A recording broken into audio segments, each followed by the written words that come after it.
ਧਾਰਾ 370 ਤੋੜਨ ਤੋਂ ਬਾਅਦ ਜਿਹੜਾ ਇਹ ਦਾਅਵਾ ਭਾਰਤ ਸਰਕਾਰ ਕਰ ਰਹੀ ਸੀ ਕਿ ਜੰਮੂ ਕਸ਼ਮੀਰ ਦੇ ਵਿੱਚ ਕਿ ਅਬ ਸਭ ਕੁਝ ਠੀਕ ਹੈ, ਤਾਂ ਉੱਥੇ ਕੁਝ ਵੀ ਠੀਕ ਨਹੀਂ ਹੈ।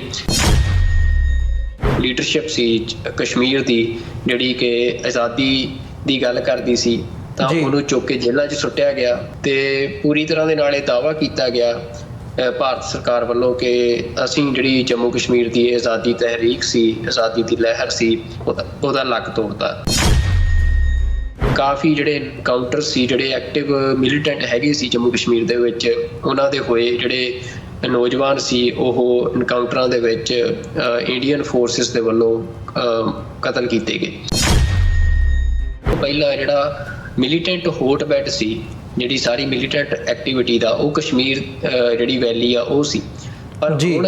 ਬਲਕਿ ਕਸ਼ਮੀਰ ਤੋਂ ਗਾਂਹ ਜਿਹੜਾ ਜੰਮੂ ਆ, ਜਿਹੜਾ ਬਿਲਕੁਲ ਪੰਜਾਬ ਦੇ ਗੁਆਂਢ ਦੇ ਵਿੱਚ ਜੰਮੂ ਕਸ਼ਮੀਰ ਦਾ ਹਿੱਸਾ ਪੈਂਦਾ ਆ, ਵੀ ਉਹ ਸਾਰਾ ਏਰੀਆ ਆ ਉਹ ਹੁਣ ਮਿਲੀਟੈਂਸੀ ਦਾ ਹੋਟਬੈਡ ਬਣ ਗਿਆ। ਇਸ ਸਾਲ ਦੇ ਵਿੱਚ ਲਗਾਤਾਰ ਜਿਹੜੇ ਹਮਲੇ ਆ ਕਸ਼ਮੀਰੀ ਮਿਲੀਟੈਂਟਸ ਜਿਹੜੇ ਆ ਉਹ ਇੰਡੀਅਨ ਜਿਹੜੇ ਆਰਮੀ ਦੇ ਕਾਫਲੇ ਹੁੰਦੇ ਆ ਉਹਨਾਂ ਦੇ ਉੱਤੇ ਕਰ ਰਹੇ ਆ ਤੇ ਹੁਣ ਤੱਕ 16 ਭਾਰਤੀ ਜਵਾਨ ਜਿਹੜੇ ਆ ਉਹ ਵੱਖੋ ਵੱਖ ਹਮਲਿਆਂ ਦੇ ਵਿੱਚ ਕਸ਼ਮੀਰੀ ਖਾੜਕੂਆਂ ਨੇ ਕਤਲ ਕੀਤੇ ਆ।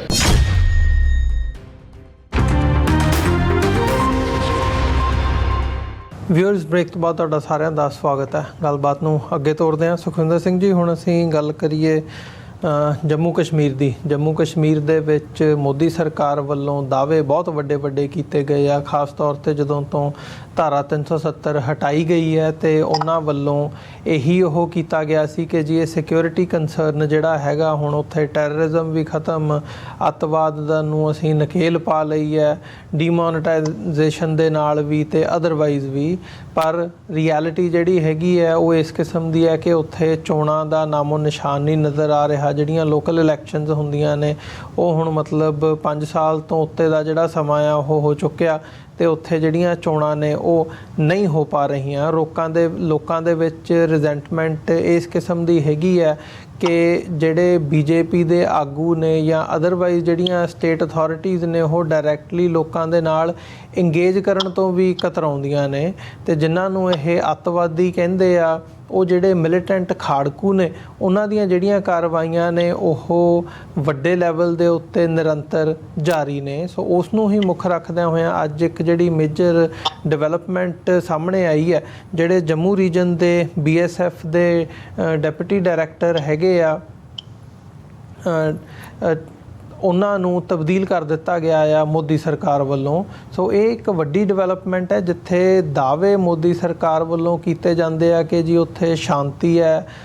ਲਾਅ ਐਂਡ ਆਰਡਰ ਦੀ ਜਿਹੜੀ ਸਥਿਤੀ ਹੈ ਉਹ ਨਿਯੰਤਰਣ ਦੇ ਵਿੱਚ ਹੈਗੀ ਹੈ ਤੇ ਇਸ ਕਿਸਮ ਦੇ ਦਾਅਵੇ ਜਿੱਥੇ ਹੋਣ ਪਰ ਉੱਥੇ ਗਰਾਊਂਡ ਰਿਐਲਿਟੀ ਡਿਫਰੈਂਟ ਕਿਸਮ ਦੀ ਹੋਵੇ। ਇਹਨਾਂ ਦੇ ਜਿਹੜੇ ਫੌਜੀ ਨੇ ਉਹਨਾਂ ਦੀਆਂ ਮਰਨ ਦੀਆਂ ਘਟਨਾਵਾਂ ਵੀ ਪਿਛਲੇ ਈਵਨ ਜੇ ਅਸੀਂ 2-3 ਹਫ਼ਤਿਆਂ ਦੇ ਵਿੱਚ ਦੇਖਣਾ ਹੋਵੇ ਤੇ ਕਈ ਘਟਨਾਵਾਂ ਇਸ ਕਿਸਮ ਦੀਆਂ ਹੋਈਆਂ ਨੇ ਤੇ ਦਰਜਨ ਦੇ ਕਰੀਬ ਜਿਹੜੇ ਫੌਜੀ ਹੈਗੇ ਆ ਉਹ ਮਾਰੇ ਗਏ ਆ। ਸੋ ਇਹ ਘਟਨਾਵਾਂ ਵੀ ਹੋ ਰਹੀਆਂ ਨੇ ਤੇ ਫਿਰ BSF ਦੇ DG ਨੂੰ ਜਿਹੜਾ ਆ ਉਹ ਉੱਥੋਂ ਚੱਕ ਕੇ ਕਿਤੇ ਹੋਰ ਭੇਜ ਦੇਣਾ, ਇਹ ਮਤਲਬ ਸਰਕਾਰੀ ਤੌਰ ਦੇ ਉੱਤੇ ਆਪਣੇ ਹੀ ਜਿਹੜੇ ਉਹਨਾਂ ਦੇ ਦਾਅਵੇ ਨੇ ਉਹ ਫੇਲ ਹੁੰਦੇ ਨਜ਼ਰ ਆਉਂਦੇ ਆ। ਕਿਵੇਂ ਦੇਖ ਰਹੇ ਹੋ ਇਹਨਾਂ ਘਟਨਾਵਾਂ ਨੂੰ ਤੇ ਨਾਲ ਥੋੜ੍ਹਾ ਜਿਹਾ ਜੇ ਡੀਟੇਲ ਸਾਂਝੀਆਂ ਕਰ ਸਕੋ। ਦੇਖੋ ਅਮਰੀਤ ਸਿੰਘ ਜੀ, ਇਹ ਕਿਉਂਕਿ ਮਤਲਬ ਇਹ ਜਿਹੜੀ ਖਬਰ ਆ ਉਹ ਬੜੀ ਇੰਪੋਰਟੈਂਟ ਆ ਇਸ ਪੱਖ ਤੋਂ ਵੀ ਕਿਉਂਕਿ ਬਿਲਕੁਲ ਪੰਜਾਬ ਦੇ ਗੁਆਂਢ ਦੇ ਵਿੱਚ ਜਿਹੜੀ ਇਹ ਪੋਲੀਟੀਕਲ ਕਹਿ ਸਕਦੇ ਹਾਂ ਕਿ ਮਤਲਬ ਡਿਸਪਿਊਟ ਆ, ਜਿਹੜੀ ਜੰਗ ਆ ਜਿਹੜੀ ਇਹ ਚੱਲ ਰਹੀ ਆ, ਜਿਹਦੇ 'ਚ ਇਹ ਤਬਦੀਲੀਆਂ ਅਸੀਂ ਦੇਖ ਰਹੇ ਹਾਂ ਕਿ ਜਦੋਂ ਧਾਰਾ 370 ਤੋੜੀ ਆ ਭਾਰਤ ਸਰਕਾਰ ਨੇ ਤੇ ਪੂਰੀ ਤਰ੍ਹਾਂ ਦੇ ਨਾਲ ਜਿਹੜੀ ਪੋਲੀਟੀਕਲ ਲੀਡਰਸ਼ਿਪ ਸੀ ਕਸ਼ਮੀਰ ਦੀ, ਜਿਹੜੀ ਕਿ ਆਜ਼ਾਦੀ ਦੀ ਗੱਲ ਕਰਦੀ ਸੀ, ਤਾਂ ਉਹਨੂੰ ਚੁੱਕ ਕੇ ਜੇਲ੍ਹਾਂ 'ਚ ਸੁੱਟਿਆ ਗਿਆ ਜੰਮੂ ਤੋਂ ਬਾਹਰ। ਮਤਲਬ ਅੱਜ ਤੱਕ ਉਹ ਸਾਰੇ ਮਤਲਬ ਕਈ ਲੰਮੇ ਸਮੇਂ ਤੋਂ ਜੇਲ੍ਹਾਂ 'ਚ ਨੇ ਤੇ ਪੂਰੀ ਤਰ੍ਹਾਂ ਦੇ ਨਾਲ ਇਹ ਦਾਅਵਾ ਕੀਤਾ ਗਿਆ ਭਾਰਤ ਸਰਕਾਰ ਵੱਲੋਂ ਕਿ ਅਸੀਂ ਜਿਹੜੀ ਜੰਮੂ ਕਸ਼ਮੀਰ ਦੀ ਆਜ਼ਾਦੀ ਤਹਿਰੀਕ ਸੀ, ਆਜ਼ਾਦੀ ਦੀ ਲਹਿਰ ਸੀ, ਉਹਦਾ ਲੱਕ ਤੋੜਤਾ। ਤੇ ਉਸ ਤੋਂ ਬਾਅਦ ਇਹ ਵੀ ਦੇਖਿਆ ਗਿਆ ਕਿ ਕੁਝ ਸਮੇਂ ਤੱਕ ਜੰਮੂ ਕਸ਼ਮੀਰ ਦੇ ਵਿੱਚ ਜਿਹੜੇ ਮਿਲੀਟੈਂਟ ਐਕਟੀਵਿਟੀ ਸੀ ਜਿਹੜੀਆਂ ਉਹ ਵੀ ਘਟੀਆਂ ਤੇ ਕਾਫੀ ਜਿਹੜੇ ਐਨਕਾਊਂਟਰ ਸੀ, ਜਿਹੜੇ ਐਕਟਿਵ ਮਿਲੀਟੈਂਟ ਹੈਗੇ ਸੀ ਜੰਮੂ ਕਸ਼ਮੀਰ ਦੇ ਵਿੱਚ, ਉਹਨਾਂ ਦੇ ਹੋਏ। ਜਿਹੜੇ ਨੌਜਵਾਨ ਸੀ ਉਹ ਐਨਕਾਊਂਟਰਾਂ ਦੇ ਵਿੱਚ ਇੰਡੀਅਨ ਫੋਰਸਿਸ ਦੇ ਵੱਲੋਂ ਕਤਲ ਕੀਤੇ ਗਏ। ਤੇ ਇਹ ਸਾਰੀਆਂ ਗੱਲਾਂ ਦੇ ਨਾਲ ਇੰਡੀਅਨ ਪ੍ਰਾਈਮ ਮਿਨਿਸਟਰ ਨੇ ਇਹ ਦਾਅਵਾ ਲਗਾਤਾਰ ਕੀਤਾ ਕਿ ਦੇਖੋ ਜਿਹੜੀ ਸਾਡੀ ਸਰਕਾਰ ਆ ਉਹਨੇ ਇਸ ਮਸਲੇ ਦਾ ਹੱਲ ਕਰਤਾ ਆ। ਪਰ ਪਿਛਲੇ ਕੁਝ ਸਮੇਂ ਤੋਂ, ਖਾਸ ਤੌਰ ਤੇ ਇਸ ਸਾਲ ਦੇ ਵਿੱਚ, ਜਿਹੜਾ ਲਗਾਤਾਰ ਹੁਣ ਇਹ ਦੇਖਣ 'ਚ ਆ ਰਿਹਾ ਕਿ ਜਿਹੜੀ ਇੰਡੀਅਨ ਐਸਟੈਬਲਿਸ਼ਮੈਂਟ ਆ ਉਹ ਕੱਲੀ ਕਸ਼ਮੀਰ 'ਚ ਨਹੀਂ, ਕਿਉਂਕਿ ਇਸ ਤੋਂ ਪਹਿਲਾਂ ਜਿਹੜਾ ਮਿਲੀਟੈਂਟ ਹੋਟਬੈਡ ਸੀ, ਜਿਹੜੀ ਸਾਰੀ ਮਿਲੀਟੈਂਟ ਐਕਟੀਵਿਟੀ ਦਾ, ਉਹ ਕਸ਼ਮੀਰ ਜਿਹੜੀ ਵੈਲੀ ਆ ਉਹ ਸੀ। ਪਰ ਹੁਣ ਬਲਕਿ ਕਸ਼ਮੀਰ ਤੋਂ ਗਾਂਹ ਜਿਹੜਾ ਜੰਮੂ ਆ, ਜਿਹੜਾ ਬਿਲਕੁਲ ਪੰਜਾਬ ਦੇ ਗੁਆਂਢ ਦੇ ਵਿੱਚ ਜੰਮੂ ਕਸ਼ਮੀਰ ਦਾ ਹਿੱਸਾ ਪੈਂਦਾ ਆ, ਵੀ ਉਹ ਸਾਰਾ ਏਰੀਆ ਆ ਉਹ ਹੁਣ ਮਿਲੀਟੈਂਸੀ ਦਾ ਹੋਟਬੈਡ ਬਣ ਗਿਆ। ਵੀ ਇਸ ਸਾਲ ਦੇ ਵਿੱਚ ਲਗਾਤਾਰ ਜਿਹੜੇ ਹਮਲੇ ਆ ਕਸ਼ਮੀਰੀ ਮਿਲੀਟੈਂਟਸ ਜਿਹੜੇ ਆ ਉਹ ਇੰਡੀਅਨ ਆਰਮੀ ਦੇ ਕਨਵੋਏ ਹੁੰਦੇ ਆ ਜਾਂ ਕਾਫਲੇ ਹੁੰਦੇ ਆ, ਉਹਨਾਂ ਦੇ ਉੱਤੇ ਕਰ ਰਹੇ ਆ। ਤੇ ਹੁਣ ਤੱਕ ਇਸ ਸਾਲ ਦੇ ਵਿੱਚ ਅਮਰਵੀਰ ਸਿੰਘ ਜੀ 22 ਜਿਹੜੇ ਕਿਹਾ ਜਾ ਰਿਹਾ ਹੈ 22 ਜਾਂ ਫਿਰ 16 ਮਤਲਬ 16 ਭਾਰਤੀ ਜਵਾਨ ਜਿਹੜੇ ਆ ਉਹ ਵੱਖੋ ਵੱਖ ਹਮਲਿਆਂ ਦੇ ਵਿੱਚ ਕਸ਼ਮੀਰੀ ਖਾੜਕੂਆਂ ਨੇ ਕਤਲ ਕੀਤੇ ਆ। ਤੇ ਇਹ ਸਾਰੇ ਹਮਲੇ ਵੀ ਪੂਰੇ ਮਤਲਬ ਅਸੀਂ ਕਹਿ ਸਕਦੇ ਹਾਂ ਕਿ ਜਿਹੜੇ ਫੌਜੀ ਚਾਹੇ ਕੈਂਪ ਹੋਣ ਚਾਹੇ ਕਾਫਲੇ ਹੋਣ ਉਹਨਾਂ ਦੇ ਉੱਤੇ ਕੀਤੇ ਜਾ ਰਹੇ ਆ। ਤੇ ਜ਼ਿਆਦਾਤਰ ਹਮਲਿਆਂ ਦੇ ਵਿੱਚ ਇਹ ਵੀ ਦੇਖਣ 'ਚ ਆ ਰਿਹਾ ਕਿ ਹਮਲਾ ਹੋਣ ਤੋਂ ਬਾਅਦ ਜਿਹੜੀ ਇੰਡੀਅਨ ਸਿਕਿਉਰਿਟੀ ਫੋਰਸਿਸ ਜਦੋਂ ਮੁੜ ਕੇ ਕਾਊਂਟਰ ਇੰਸਰਜੈਂਸੀ ਆਪਰੇਸ਼ਨ ਚਲਾਉਂਦੀ ਆ ਤਾਂ ਉਹਨਾਂ ਆਪਰੇਸ਼ਨਸ ਦੇ ਵਿੱਚ ਵੀ ਜਿਹੜੇ ਕਸ਼ਮੀਰੀ ਮਿਲੀਟੈਂਟ ਆ ਉਹ ਮਤਲਬ ਇੰਡੀਅਨ ਸਿਕਿਉਰਿਟੀ ਫੋਰਸਿਸ ਦੇ ਉੱਤੇ ਹਾਵੀ ਹੋ ਰਹੇ ਆ। ਤੇ ਉਹਨਾਂ ਆਪਰੇਸ਼ਨਸ ਦੇ ਵਿੱਚ ਕਸ਼ਮੀਰੀ ਮਿਲੀਟੈਂਟਸ ਦਾ ਘੱਟ ਨੁਕਸਾਨ ਹੋ ਰਿਹਾ ਤੇ ਇੰਡੀਅਨ ਸਿਕਿਉਰਿਟੀ ਫੋਰਸਿਸ ਦਾ ਵੱਧ ਨੁਕਸਾਨ ਹੋ ਰਿਹਾ ਹੈ। ਤੇ ਇਹ ਸਾਰੇ ਦੇ ਮੱਦੇਨਜ਼ਰ ਜਿਹੜੀ ਦਿੱਲੀ ਦੇ ਵਿੱਚ ਸਾਰੀ ਇੰਡੀਅਨ ਐਸਟੈਬਲਿਸ਼ਮੈਂਟ ਆ ਉਹ ਹਿੱਲੀ ਹੋਈ ਆ, ਜਿਹਦੇ ਚੱਲਦੇ ਜਿਹੜਾ ਇਹ ਫੈਸਲਾ ਅੱਜ ਅਸੀਂ ਦੇਖ ਰਹੇ ਆ ਕਿ ਜਿਹੜੇ 2 ਵੱਡੇ ਆਫੀਸਰ ਸੀ, ਜਿਹੜੀ BSF ਆ ਉਹਦੇ ਮਤਲਬ ਜੰਮੂ ਇਸ ਸਾਰੀ ਬਾਰਡਰ ਦੇ ਉੱਤੇ, ਕਿਉਂਕਿ ਜਿਹੜਾ ਇਹ 2 ਤਰ੍ਹਾਂ ਦਾ ਬਾਰਡਰ ਆ ਅਮਰਵੀਰ ਸਿੰਘ ਜੀ। ਇੱਕ LOC ਹੈ ਜਿਹੜੀ ਲਾਈਨ ਆਫ ਕੰਟਰੋਲ ਜਿਹਨੂੰ ਕਹਿੰਦੇ ਆ, ਤੇ ਜਿਹੜਾ ਕਿ ਡਿਸਪਿਊਟਡ ਜਿਹਨੂੰ ਬਾਰਡਰ ਮੰਨਿਆ ਜਾਂਦਾ ਆ, ਤੇ ਉਹ ਜਿਹੜਾ ਆ ਉਹਦੇ ਉੱਤੇ ਇੰਡੀਅਨ ਆਰਮੀ ਜਿਹੜੀ ਆ ਉਹ ਤੈਨਾਤ ਰਹਿੰਦੀ ਆ ਤੇ ਉਹ ਕੰਮ ਮਤਲਬ ਉੱਥੇ ਦਾ ਸੈਟਅਪ ਅਲੱਗ ਤਰ੍ਹਾਂ ਦਾ ਆ। ਪਰ ਜਿਹੜਾ ਇੰਟਰਨੈਸ਼ਨਲ ਬਾਰਡਰ ਆ ਜਿਹੜਾ ਜੰਮੂ ਦੇ ਏਰੀਏ ਦੇ ਵਿੱਚ ਪੈਂਦਾ ਆ, ਚਾਹੇ ਉਹ ਪੰਜਾਬ ਦੇ ਵਿੱਚ ਵੀ ਪਾਕਿਸਤਾਨ ਨਾਲ ਲੱਗਦਾ ਹੋਵੇ, ਜਿੰਨਾ ਵੀ ਇੰਡੀਆ ਦਾ ਇੰਟਰਨੈਸ਼ਨਲ ਬਾਰਡਰ ਆ ਉਹਨੂੰ ਇੰਡੀਆ ਦੇ ਵਿੱਚ ਜਿਹੜੀ ਇਹ ਇੱਕ ਪੈਰਾਮਿਲਟਰੀ ਦਾ ਹੀ ਪਾਰਟ ਆ, ਬਾਰਡਰ ਸਿਕਿਉਰਿਟੀ ਫੋਰਸ, ਉਹਨੂੰ ਗਾਰਡ ਕਰਦੀ ਆ। ਤੇ ਜਿਹੜੇ ਇਸ ਏਰੀਏ ਦੇ ਵਿੱਚ ਜਿਹੜਾ BSF ਦੇ ਡਾਇਰੈਕਟਰ ਜਨਰਲ ਸੀ ਫਿਰ ਉਹ ਨਿਤਿਨ ਅਗਰਵਾਲ ਜਿਹਨਾਂ ਦਾ ਨਾਂ ਆ, ਤੇ ਉਹਨਾਂ ਦੇ ਨਾਲ ਜਿਹੜੇ ਉਹਨਾਂ ਦੇ ਡਿਪਟੀ ਸਪੈਸ਼ਲ ਡਾਇਰੈਕਟਰ ਜਨਰਲ ਸੀ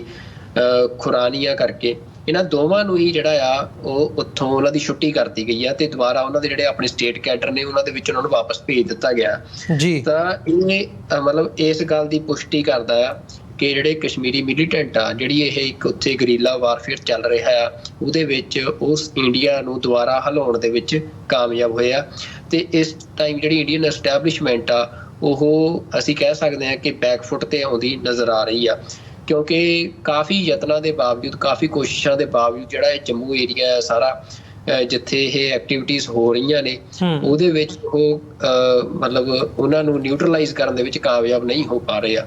ਤਾਂ ਉਹਦੇ 'ਚ ਕੁਛ ਗੱਲਾਂ ਸਾਹਮਣੇ ਇਹ ਆਈਆਂ ਨੇ ਕਿ ਜਿਹੜੇ ਇਹ ਕਸ਼ਮੀਰੀ ਮਿਲੀਟੈਂਟ ਨੇ, ਮਤਲਬ ਇਹ ਦਾਅਵਾ ਕੀਤਾ ਜਾ ਰਿਹਾ ਕਿ ਵੈਲ ਟ੍ਰੇਨਡ ਆ, ਵੈਲ ਇਕੁਇਪਡ ਆ, ਤੇ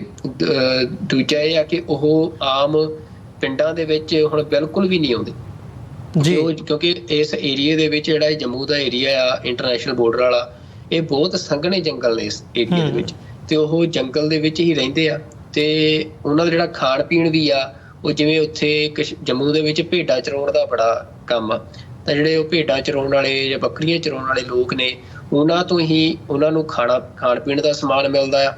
ਤੇ ਜਾਂ ਉਹਨਾਂ ਤੋਂ ਖਰੀਦਦੇ ਆ। ਇਹ ਵੀ ਗੱਲਾਂ ਸਾਹਮਣੇ ਆਈਆਂ ਨੇ ਵੀ ਪੈਸੇ ਦੇ ਨਾਲ ਉਹਨਾਂ ਲੋਕਾਂ ਤੋਂ ਖਾਣ ਪੀਣ ਦਾ ਸਮਾਨ ਖਰੀਦ ਲੈਂਦੇ ਆ,